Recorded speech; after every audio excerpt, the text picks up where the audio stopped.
जब जुल्म करने वाला जुल्म करता है और देखने वाला चुप रह जाता है तो जुल्म बढ़ता है। ये बिल्कुल जुल्म को बढ़ावा देने जैसा होता है। One who remains silent after seeing operation encourages operation. Sayyid Abdul Malik Badruddin al Houthi की बात आज की स्थिति पर बिल्कुल सटीक बैठती है। अगर अरब देश इजराइल के आक्रामक रवैये पर केवल निंदा करते रह जाएं, केवल उसको डिप्लोर करते रह जाएं, कंडेम करते रह जाएं, तो यह रवैया और ज्यादा घातक हो जाएगा। समय आ गया है कि अब अरब दुनिया एकजुट होकर एक मजबूत और असरदार मोर्चा बनाए।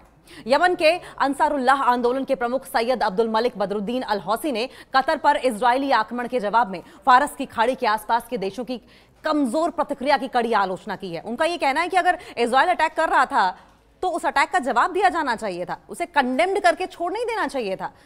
तमाम मुस्लिम देशों को एक साथ आना चाहिए था, इजराइल को जवाब देना चाहिए था। और ये जो लापरवाही रही, जो इग्नोरेंस रही अरब देशों की, यही इजराइल की मजबूती का कारण बनती गई। इजराइल हिमाकत करता गया, इजराइल की गुस्ताखियों में तेजी आती चली गई।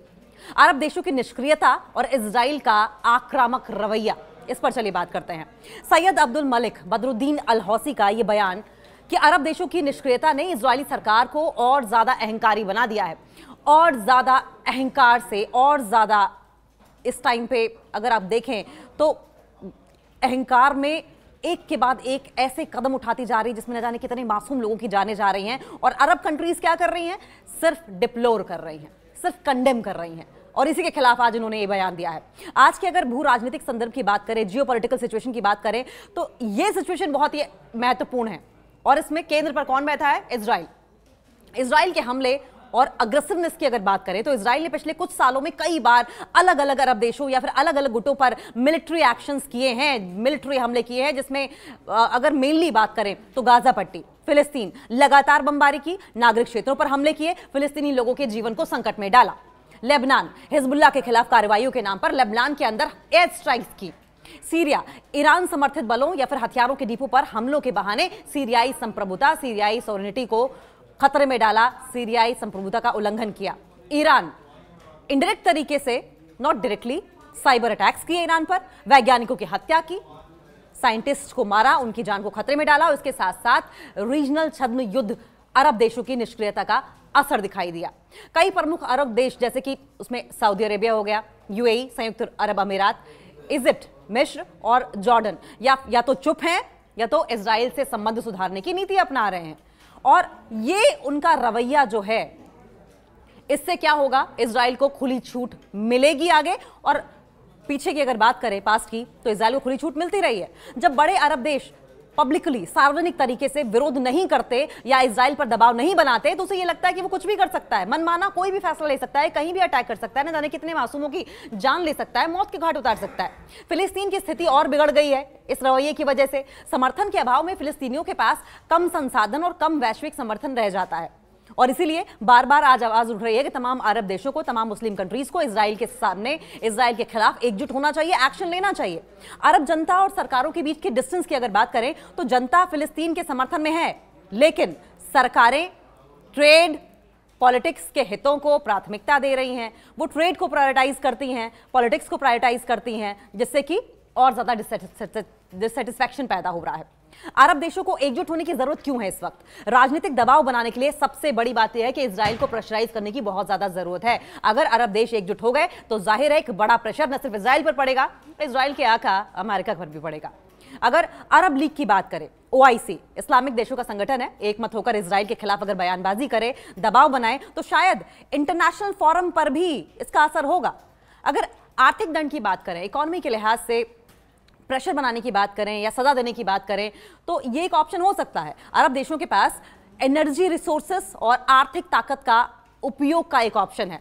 आर्थिक ताकत का उपयोग करके इजराइल और उसके सपोर्टर्स पर दबाव बनाने की शक्ति है, जिसका इस्तेमाल वो कर सकता था, करना चाहिए भी था, लेकिन कर नहीं रहा है। सामूहिक सुरक्षा की भावना जरूर इन अरब देशों में आनी चाहिए, एकजुटता की भावना अरब देशों में आनी चाहिए। अगर इजराइल किसी एक अरब देश पर हमला करता है तो बाकी के अरब देश चुप रहते हैं, तो वो अगली बार किसी और देश पर हमला करने के लिए प्रोत्साहित हो जाता है।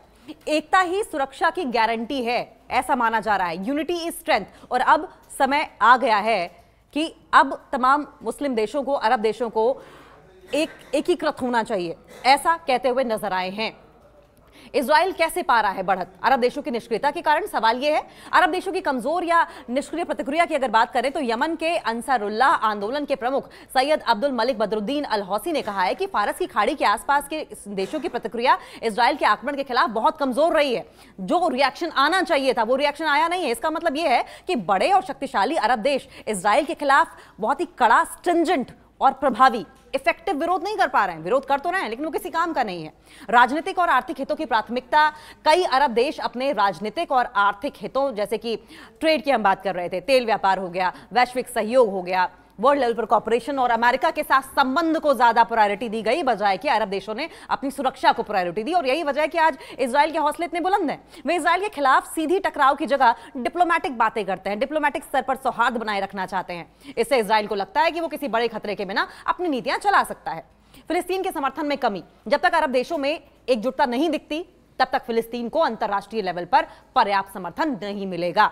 इजराइल इस कमजोरी का फायदा उठाकर गाजा पट्टी और इसके साथ साथ जो बाकी के इलाके हैं, अन्य क्षेत्रों में मिलिट्री एक्सरसाइज, मिलिट्री एक्शंस को बढ़ाता रहेगा। अब एक और रीजन है इजराइल की बढ़ती आक्रामकता। इंटरनेशनल लेवल पर अगर बात करें तो अंतर्राष्ट्रीय स्तर पर दबाव कम होने की वजह से इजराइल अपने मिलिट्री और राजनीतिक पॉलिटिकल एक्शंस को और भी ज्यादा अग्रेसिव बनाता चला जा रहा है, दिन पर दिन अग्रेसिव बना रहा है। और यह आक्रामकता सुरक्षा, बस्ती विस्तार और पड़ोसी देशों पर हमलों के रूप में सामने आती है। अरब जनता और सरकारों के बीच में संतुलन ही नहीं है।